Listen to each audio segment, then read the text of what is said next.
Hello everyone, कैसे हैं आप सब लोग। आई होप आप सब लोग बहुत अच्छे होंगे।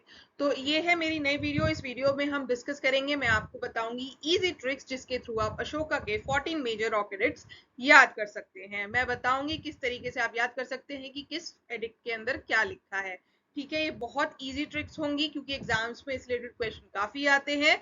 तो ये वीडियो आपके लिए बहुत ज्यादा हेल्पफुल होगी। तो वीडियो को स्टार्ट करने से पहले मैं ये कहूंगी कि अगर आपको ये वीडियो अच्छी लगती है तो प्लीज इस वीडियो को लाइक करें, चैनल को सब्सक्राइब करें और जितना ज्यादा हो सके इस वीडियो को शेयर करें अगर आपको लगता है कि आपके फ्रेंड्स के लिए भी यूजफुल होगी। और मेरे चैनल पे जाके आपको प्लेलिस्ट भी मिल जाएगी जहां पर मैंने यूजीसी नेट हिस्ट्री सब्जेक्ट से रिलेटेड सारी वीडियोस डाल रखी हैं। सो अगर आपको अच्छी लगे तो प्लीज इस वीडियो को लाइक करें, चैनल को सब्सक्राइब जरूर करें।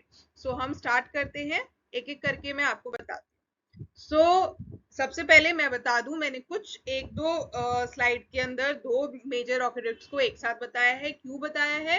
क्योंकि कई तरीके मैं आपको बताऊंगी किस तरीके से आप याद कर सकते हैं। तो बेसिकली फर्स्ट और सेकंड में कुछ कॉमन एलिमेंट्स है, जिसमें कॉमन एलिमेंट्स हैं उनको मैंने साथ कंबाइन कर दिया है। कई तरीके से आप इन्हें याद रख सकते हैं, कॉमन एलिमेंट्स के थ्रू और कीवर्ड्स भी मैं आपको बताऊंगी। किस कीवर्ड से आपको पता चलेगा अरे ये कौन सा वाला मेजर ऑक्यूडेंट के बारे में बात हो रही है। सबसे पहले अगर हम फर्स्ट मेजर ऑक्यूडेंट के बारे में बात करें तो क्या बात करता है फर्स्ट मेजर ऑक्यूडेंट के अंदर की फेस्टिवल्स प्रोहिबिटेशन की बात करता है और एनिमल लाइफ को रिस्पेक्ट करने की बात करता है कि एनिमल्स को मत मारो और फेस्टिवल्स को जो जिसमें बहुत ज्यादा खर्चा हो रहा है या एनिमल्स को मारा जा रहा है वो वाले फेस्टिवल्स आप मत करो। अब इसके अंदर कीवर्ड क्या है, कैसे पता चलेगा कि कौन से मेजर रॉक एडिक्ट की बात कर रहे हैं? तो कीवर्ड है यहाँ फेस्टिवल। ठीक है, अगर आपके एग्जाम में आता है कि फेस्टिवल से रिलेटेड किसके बारे में बात की गई है, कौन से मेजर रॉक एडिक्ट में बात की गई है, तो आप इजी बता सकते हैं फर्स्ट मेजर रॉक एडिक्ट में।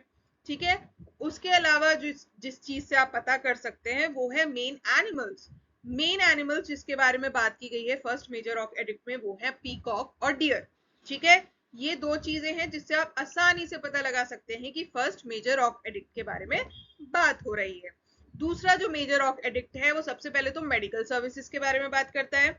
ह्यूमन और एनिमल्स को मेडिकल सर्विसेज देनी चाहिए।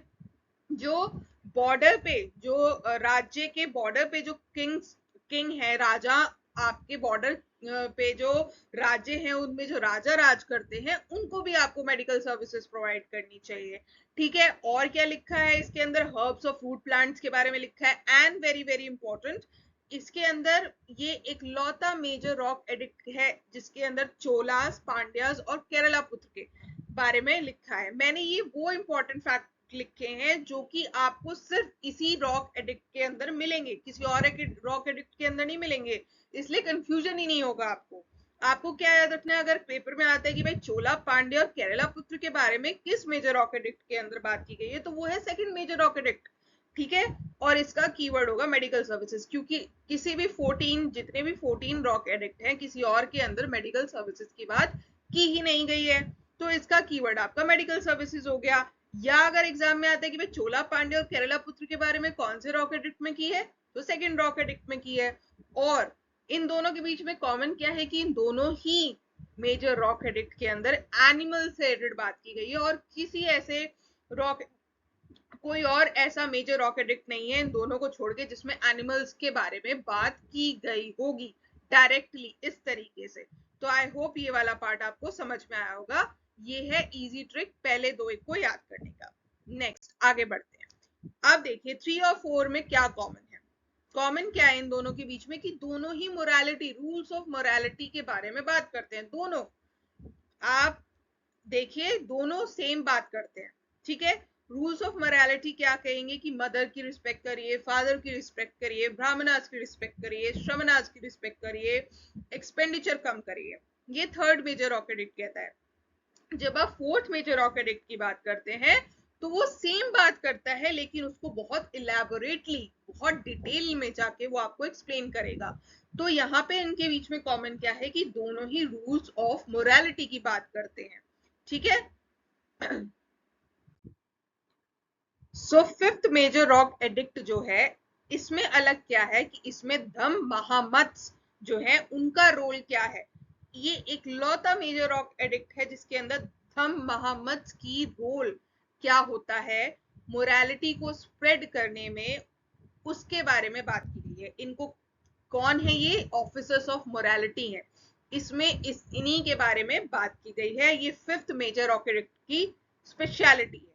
ठीक है, इससे आपके लिए याद करना आसान हो जाएगा। और क्या इसके अंदर स्पेशल है कि इसके अंदर ग्रीक्स, कंबोजास और गंधारास, इन तीनों के बारे में भी बताया गया है। ये डिफरेंस है। ठीक है, आप इजिली पता कर सकते हैं इससे। सिक्स्थ मेजर ऑफ एडिक्ट की खासियत क्या है कि इसमें जो है अशोक ने बताया है कि कैसे वो गवर्नमेंट अफेयर्स को मैनेज करते हैं। ठीक है, इसमें सबसे इंपॉर्टेंट फैक्टर क्या है, सिक्स्थ मेजर ऑफ एडिक्ट का सबसे इंपॉर्टेंट लाइन क्या है कि रिपोर्टर्स मेरे को कभी भी आके रिपोर्ट कर सकते हैं, चाहे मैं काउ पेन में हूं, चाहे किसी भी सिचुएशन में हूं, चाहे गौशाला में हूं, चाहे खाना खा रहा हूं, किसी भी सिचुएशन में हूं, रिपोर्टर्स आके मुझे बताएंगे कि क्या चल रहा है मेरे राज्य में। ये सबसे ज्यादा इंपॉर्टेंट है। तो सिक्स्थ मेजर ऑफ एडिक्ट इसी चीज के लिए स्पेशल है। ठीक है, आई गेस आपको समझ में आ रहा होगा, आपके लिए आसान हो जाएगा अगर आप ये की फैक्टर्स अगर आप इनके साथ अटैच कर देंगे और समझेंगे कि ये अलग क्यों है बाकी से, तो आपके लिए वो आसान हो जाएगा। ठीक है, सेवेंथ क्या है, सेवेंथ किस चीज के बारे में बात करता है, importance of self control, purity of mind, gratitude and firm devotion. देखिए सेवेंथ वाला सबसे अलग है। ये बात कहीं उसने अशोक के सॉरी इंस्क्रिप्शन में नहीं देखने के लिए मिलती है आपको। तो ये वाली बात जो है स्पेशली आपको सेवेंथ मेजर रॉक एडिक्ट के अंदर ही देखने के लिए मिलेगी। Self control, purity of mind, gratitude and firm devotion. अभी तक हमने पीछे भी कहीं ये नहीं पढ़ा और आगे के भी रॉक एडिक्ट में हम ये बात कहीं नहीं पढ़ेंगे। सो ये चीज इसके लिए स्पेशल हो जाती है। ठीक, एट तो देखिए खुद में एक स्पेशल रॉक एडिक्ट है, क्योंकि यहाँ पर क्या बात हो रही है, मोरालिटी टूर ऑफ अशोका। जो अशोक बोध गया गए थे, उन्होंने वहां जाकर डायमंड थ्रोन की कई सारे हिस्टोरियंस मानते हैं कि वहां का जो डायमंड थ्रोन है वो अशोक ने बनवाया था। ठीक है, वहां का पीपल ट्री उनको जब दिखा कि बहुत ज्यादा सूखा हुआ है, उनको बहुत दुख हुआ। बहुत सारी स्टोरीज हैं। तो धम्म का प्रचार करने के लिए वो बोध गया गए थे। आपको पता है उन्होंने बहुत लंबा टूर किया था इस चीज से रिलेटेड। तो एट मेजर रॉक एडिक्ट उन्हीं उसी मोरालिटी टूर के बारे में बात करता है। तो ये अपने आप में अलग है। आई गेस ये सबसे ज्यादा इजी होगा आपके लिए याद करना। नेक्स्ट आता है नाइन्थ मेजर रॉक एडिक्ट। किस चीज के बारे में ये भी अपने आप में स्पेशल है। ये सेरेमोनीज के बारे में बात करता है। ठीक है, और कोई रॉक एडिक्ट अभी हमने पढ़ा कोई सेरेमनीज के बारे में बात नहीं कर रहा है। तो ये क्या कह रहे हैं, उस सेरेमनी को आप इंपॉर्टेंस दीजिए जो मोरालिटी से रिलेटेड है। उन सेरेमनीज को आप बिल्कुल रिजेक्ट कर दीजिए जिसमें एनिमल्स किलिंग, एनिमल को मारा जाता है, या फिर आपका एक्सपेंडिचर बहुत ज्यादा है, या फिर बहुत हाई लेवल पर किसी का एक्सप्लॉइटेशन किया जा रहा है। इस तरीके के सेरेमनी को मत किया करें, और ऐसी सेरेमनीज को आप करें जिसमें मोरालिटी इंक्लूडेड हो सॉरी। ठीक है, तो ये नाइन्थ मेजर और रॉक एडिक्ट की स्पेशलिटी है। ओके, टेंथ पे आते हैं। देखिए टेंथ मेजर रॉक एडिक्ट में क्लियरली लिखा है कि वो कहते हैं कि फेम और ग्लोरी की जो आपकी इच्छा है उसको आप बिल्कुल भी आप उसको खत्म कर दीजिए। मेरी भी नहीं है और किसी और की भी नहीं होनी चाहिए। ये इसकी खासियत है। आई थिंक ये बहुत इजी है, ये भी आपके लिए समझना बहुत आसान हो जाएगा। ये मैंने इसलिए स्पेशली आपको बता रही हूँ कि देखिए सबसे पहले तो आपको मेरी इस स्लाइड से क्लियरली समझ में आ रहा होगा कि कोई भी रॉक एडिक्ट एक जैसी बातें नहीं कर रहा है। जो एक जैसी बातें कर रहा था मैंने उनके बीच में डिफरेंस आपको बता दिया और कीवर्ड भी बता दिए हैं। ठीक है, अलग अलग बातें हो रही हैं हर मेजर रॉक एडिक्ट में। सिर्फ आपको ये याद रखना है कि कौन सी स्पेशल बात किस मेजर रॉक एडिक्ट से रिलेटेड है, और वो मैं आपको एक एक लाइन में समझा रही हूँ। आई गेस बहुत ईजी हो जाएगा आपके लिए याद करना। 11th मेजर रॉक एडिक्ट क्या कहता है भाई, अगेन मोरालिटी की बात हो रही है, एल्डर्स की रिस्पेक्ट की बात हो रही है, और अलग क्या है इसके अंदर सबसे अलग कि यहाँ पर सर्वेंट्स और स्लेव्स के तरफ कंसर्न दिखाया जा रहा है। सो 11th मेजर रॉक एडिक्ट के अंदर सर्वेंट्स और स्लेव्स की तरफ भी कंसर्न दिखाया गया है। ये इसकी एक अलग बात है और किसी मेजर रॉक एडिक्ट में ऐसा नहीं किया गया है। 12th मेजर रॉक एडिक्ट तो देखिए ये अगेन ये बात अभी तक किसी रॉक एडिक्ट में नहीं हुई है। क्या बात हुई है कि रिस्पेक्ट अदर सेक्ट, मतलब अगर आप ब्राह्मण हैं तो आप बौद्ध धर्म की इज्जत कीजिए, बौद्ध धर्म के हैं तो आप ब्राह्मणों की इज्जत कीजिए, हिंदू धर्म की इज्जत कीजिए, या इस तरीके से मतलब आप टॉलरेंट रहिए, एक दूसरे की तरफ एक दूसरे की इज्जत कीजिए, ये बात की गई है 12th में। ठीक है, उसके बाद आता है आपका नेक्स्ट 13th तो सभी को पता होगा सबसे लंबा इंस्क्रिप्शन जो है वो 13th मेजर रॉक एडिक्ट है। इसमें कलिंग वॉर की तरफ जो उनका दुख है कि भाई मैंने इतने सारे लोगों को मारा, वो बात की गई है। फिर इन सारे रूलर्स के नाम आपको देखने के लिए मिलते हैं, ये सबसे अलग है। ठीक है, इन सारे रूलर्स के नाम आप याद कर लेना, ये अलग बनाता है इसको।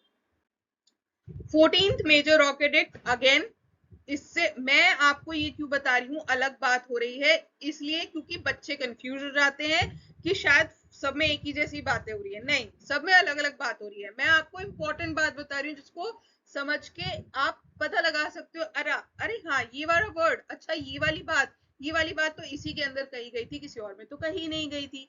तो आपके लिए वो बात याद रखना बहुत ईजी हो जाएगा। ठीक है, तो 14th major rock edict again सबसे अलग है। इसमें अशोका जी ने क्या बताया है कि मैंने अलग अलग जगह पे इंस्क्रिप्शंस क्यों लिखवाए गए हैं। उन्होंने ये भी बताया है कि कहाँ पर बड़े शब्दों में, कहाँ पे छोटे शब्दों में, कहाँ पे ज्यादा बड़ा इंस्क्रिप्शन है, कहाँ पे छोटा इंस्क्रिप्शन है। उन्होंने ये भी बताया है इस इंस्क्रिप्शन के अंदर कि भाई कई बातें ऐसी हैं जो हर जगह पे रिपीट करी गई हैं। क्यों करी गई हैं? क्योंकि उसकी इंपॉर्टेंस बहुत ज्यादा है। ठीक है, और कई जगह पर नहीं भी लिखी गई हैं। वो क्यों नहीं लिखी गई हैं उसका रीजन भी उन्होंने बताया है। तो इसमें उन्होंने ये बताया कि भाई इंस्क्रिप्शन क्यों लिखवाए गए हैं, किस किस पार्ट में, इस लैंग्वेज में ही क्यों लिखवाए गए हैं, बड़े बड़े शब्दों में क्यों लिखवाए गए हैं, छोटे शब्दों में क्यों लिखवाए गए हैं, इन बातों को हर जगह पे रिपीट क्यों करा गया है। तो उन्होंने इस इंस्क्रिप्शन के अंदर ये मेजर रॉक एडिक्ट के अंदर यही एक्सप्लेन करा है। सो ये इजी तरीका है, इस तरीके से उन्होंने एक्सप्लेन करा है। और लास्ट में हम एक और बात जो है मैं यहाँ पर क्लियर कर देना चाहती हूँ कि अभी हमने मोरालिटी काफी सारे एडिक्ट्स के अंदर पढ़ी है। ठीक है, आपको कंफ्यूजन ना हो इसलिए मैंने एक और चीज आपको एक्सप्लेन कर दी है कि मोरालिटी वर्ड हमने 6 मेजर रॉक एडिक्ट के अंदर पढ़े, लेकिन हर जगह मीनिंग अलग है। देखिए कैसे, थर्ड के अंदर पढ़ा है रूल्स ऑफ मोरालिटी, छोटे पार्ट में समझाया है। फोर्थ में उसको इलेबोरेट फॉर्म में समझाया है रूल्स ऑफ मोरालिटी को। फिफ्थ के अंदर मोरालिटी है लेकिन ऑफिसर्स ऑफ मोरालिटी के बारे में बताया है, कौन है, धम्म महामत। ठीक है, 8th में मोरालिटी टूर जो अशोका जी ने किया था, बोध गया गए थे, उसके बारे में बताया है। 9th में सेरेमनीज की बात हो रही है कि जहां वो सेरेमनीज मत कीजिए जहां पे एक्सपेंडिचर ज्यादा हो रहा है या एनिमल्स को या ह्यूमंस को किसी तरीके का नुकसान हो रहा है। मोरालिटी सेरेमनीज कीजिए जहां पे आपको कुछ सीखने के लिए मिले, अच्छी वैल्यू सीखने के लिए मिले। और 11th में मोरालिटी की बात की गई है, लेकिन उसमें क्या बात की गई है कि एल्डर्स की रिस्पेक्ट करें, सर्वेंट्स और स्लेव्स की रिस्पेक्ट करें, उनकी तरफ कंसर्न दिखाएं। तो ये 6 मेजर रॉक एडिक्ट है जिनके अंदर मोरालिटी की बात की गई है, लेकिन सब अलग अलग बात करें, इसलिए मैंने कंफ्यूजन ना हो आपको ये डिफरेंशिएट करके बता दिया है। आई होप आपको ये याद रखना 14 मेजर रॉक एडिक्ट अब इस ट्रिक के बाद याद रखना बहुत ईजी हो जाएगा। ये बहुत ईजी तरीका है, आपके लिए बहुत हेल्पफुल है। और अगर आपको ये वीडियो अच्छी लगी तो प्लीज इस वीडियो को लाइक करें, चैनल को सब्सक्राइब करें और जितना ज्यादा हो इस वीडियो को शेयर करें। मैं आगे भी इस और भी वीडियोस लेकर आऊंगी यूजीसी नेट से रिलेटेड। प्लीज अगर आपको लगता है कि मेरा चैनल और मेरी वीडियोस आपके लिए हेल्पफुल हैं तो प्लीज चैनल को सब्सक्राइब जरूर करें। Thank you so much.